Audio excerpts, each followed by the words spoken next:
Assalamualaikum warahmatullahi wabarakatuh. Saudaraku dimanapun berada.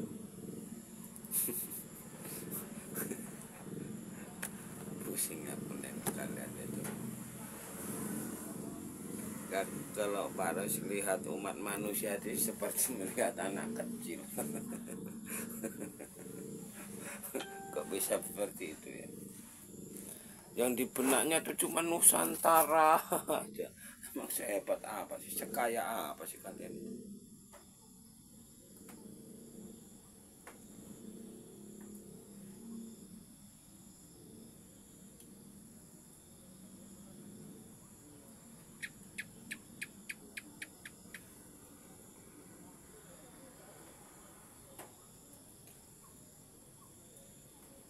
Makanya aku kadang-kadang lucu nengok kalian semua itu.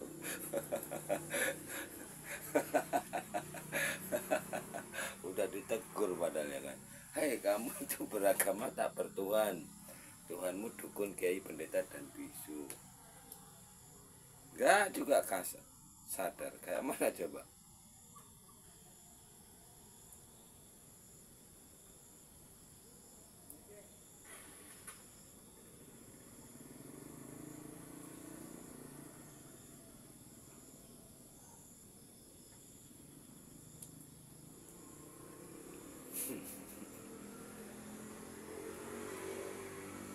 Kalau emangnya ngerti yang namanya kalau ngikuti kitab suci Al-Quran itu ngikuti para narasumber itu, ya toh.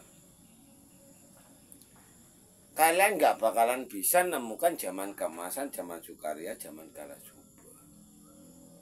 Nggak bakalan bisa. Kalau kalian mau berpegang teguh sama iblis, kalau kalian nggak mau memerangi iblis, kalian nggak bukan. Karena umat manusia ini dibelenggu, umat manusia seluruh dunia ini tadi dibelenggu sama.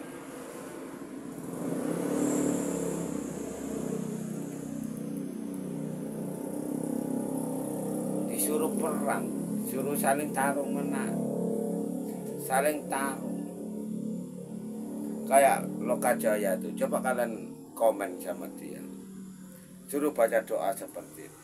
Bismillahirrahmanirrahim. Ya Allah, ampunilah segala dosa-dosaku. Al-Fatihah. Seperti itu. Coba berani enggak dia? Setelah itu, Bismillahirrahmanirrahim. Ya Allah, ampunilah segala dosa-dosa para leluhurku. Kedua orang tuaku atau ibu ayahku. Al-Fatihah. Bismillahirrahmanirrahim. Ya Allah, ampunilah segala dosa-dosa para leluhurku mulai dari langit 1 sampai 7. Al-Fatihah.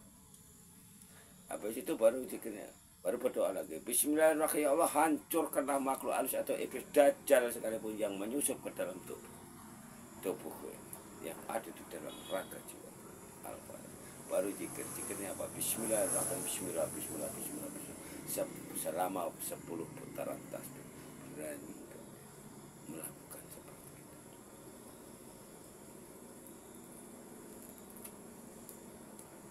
Kan dibilang sama Satria, namanya perang akhir zaman ini kita ya harus perang. Kan lihat sekarang musuh-musuh Satria, apa yang akan terjadi sama dia apabila dihadapkan sama Allah ini seperti ibarat layangan itu seperti layang-layang. Mana nyalinya musuhnya Satria yang berani menghina Satria. Kapan menghadap sama Allah itu, menghadap ibu bumi bapak engkau tidak boleh, tidak bisa. Begitu kertas ini tadi dicoret, sama tinta, segoresan aja udah pasti udah tergores. Contoh kayak Guru Aryo Hendroyono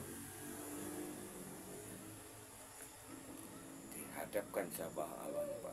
Sekarang ini kalau dia sehat lahir batinnya, kasih jempol sama Pak Rais. Dia tetap nahan serangan. nahan covid, nahan angin.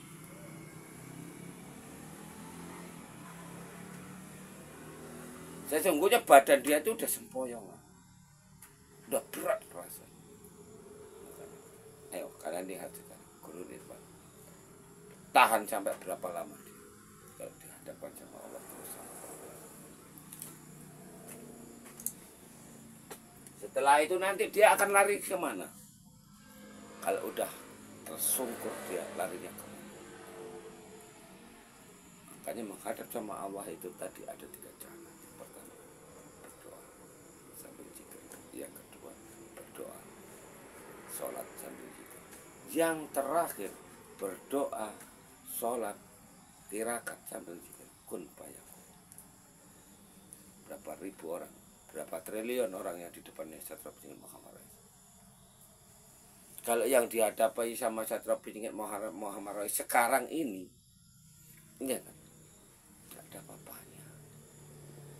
Centeng-centengnya yang mengajar, yang menyelakai keluarganya Satria Piningit Muhammad Rais yang sekarang ini membelenggu istri Pak Rais, satu persatu dia akan hancur.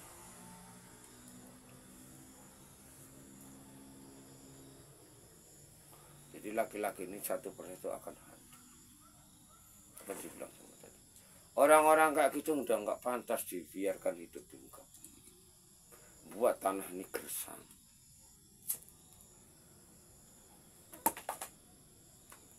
Kejoliman, kejahatan itu akan terus terjadi.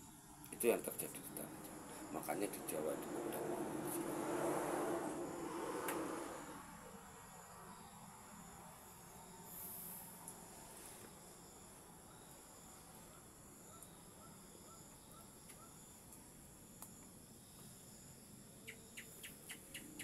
makanya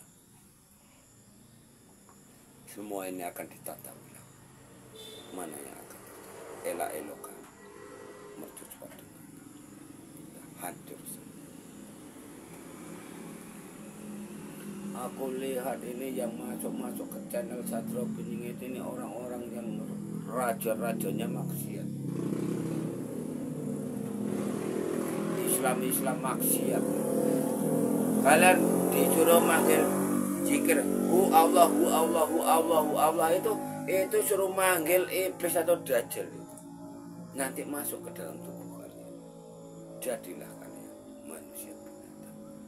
Hanya pura-pura itu bagikan buah kedua. Habis kalian nanti akan digulung sama Allah, digulung sama bencana. Dapat tes saja.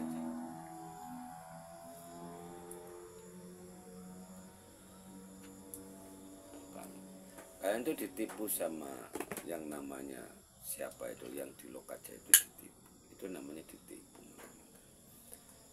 Apa artinya hu Allah hu Allah? Biar selamat-selamat dari mana? Dari bidang apa? Loh gitu loh. Biar selamat dari bidang mana? Dari unsur apa? Kalau suruh tobat, tobat dari mana? Bidang apa? Kayak Fadil Laksa mau ngajari Satria Piningit. Padahal dia nyerang nggak mampu, tapi dia tetap mau dekat terus, mau pura-pura baik. Nggak bisa. Kalau udah Satria Piningit udah bilang, kau nggak bakal pernah ketemu sama maksa dia akan hancur dengan sendiri. Mungkin kan Satria Piningit bilang kan penjaganya siapa, yang ngikuti Satria Piningit siapa aja, nggak mungkin kan. Satria Piningit kan udah jelas calon raja, memiliki rumah merpati susun 3. Apa merpati susun 3? Berarti menguasai 3 alam. Alam nyata, alam roh. Alam roh. Alamnya orang mati, kalau kalian nggak ngerti alam roh. Alam kuburan, kalau kalian nggak ngerti. Alamnya orang dead atau orang modern. Sama alam badan halus. Makanya jin-jin yang kalian taklukkan serangkan sama Satria Piningit. Tes kalau nggak penting. Aku apa kamu yang hancur?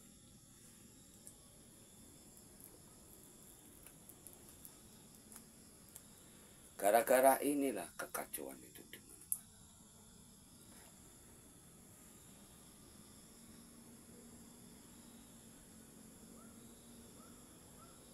makanya berat. Apalagi khilafah-khilafah ini kalau sempat menduduki istana negara, habis orang awam. Habis. Makanya tadi bilang ambil pusaka yang diajarkan sama Satria. Apabila melenceng langsung tembak, hadapkan sama Allah. Gak ada yang namanya pakar. Bismillahirrahmanirrahim. Ya Allah, aku niat mandi suci, aku minta sama kau ya Allah, hancurkanlah siapa yang mau kita hancur, pasti hancur. Bayangkan selama puasa zikirnya Bismillahirrahmanirrahim, bayangkan pasti hancur. Mau pita suara, mau jantung, mau apa aja hancur. Penangkalnya cuma mandi itu.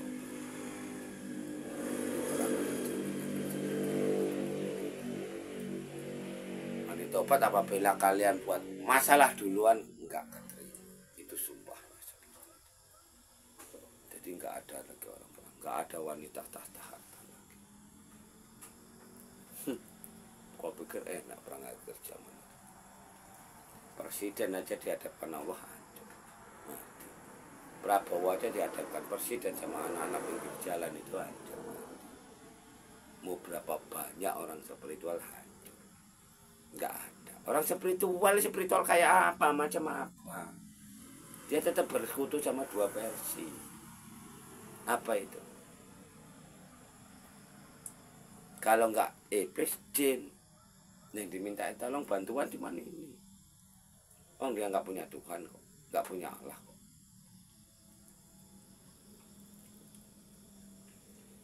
Coba kalian tes kalau enggak percaya. Allah kita siapa? Ibu bumi, bapak angkoso, angin dan bumi. Kalau zikir bismillah kalian hadapkan sama Allah. Zikirnya bismillah selama puasa. Bayangkan siapa yang mau kita tuju. Apabila itu sudah terjadi, dia mau lari kemana? Allahnya bisa menolongkah atau tidak? Tidak. Kalau penangkalnya virus sama stroke ini kecil. Kecilnya apa? Bismillahirrahmanirrahim. Ya Allah, aku niat mandi suci, aku minta sama kau jaga dan lindungilah raga jiwaku ini dari kejahatan segala makhlukmu, dari bentuk apapun. Al-Fatihah. Setelah itu dilapisi lagi. Udah kuat ini, merasa udah kuat kan? Baru dilapisi lagi. Lapisi kayak mana? Bismillahirrahmanirrahim. Ya Allah, aku niat mandi suci, aku minta sama kau ya Allah, hancur leburkanlah otak dan nurani seluruh makhlukmu yang berani baca pikiranku. Al-Fatihah. Sampai benar-benar kuat. Yang namanya iblis itu tadi bisa mampu baca pikiran kita. Jadi iblis masuk ke dalam tubuh manusia bisa membaca pikiran kita. Itulah yang namanya iblis. Di dalam raganya Dini, Aryo, Hendroyono, Guru Ridwan.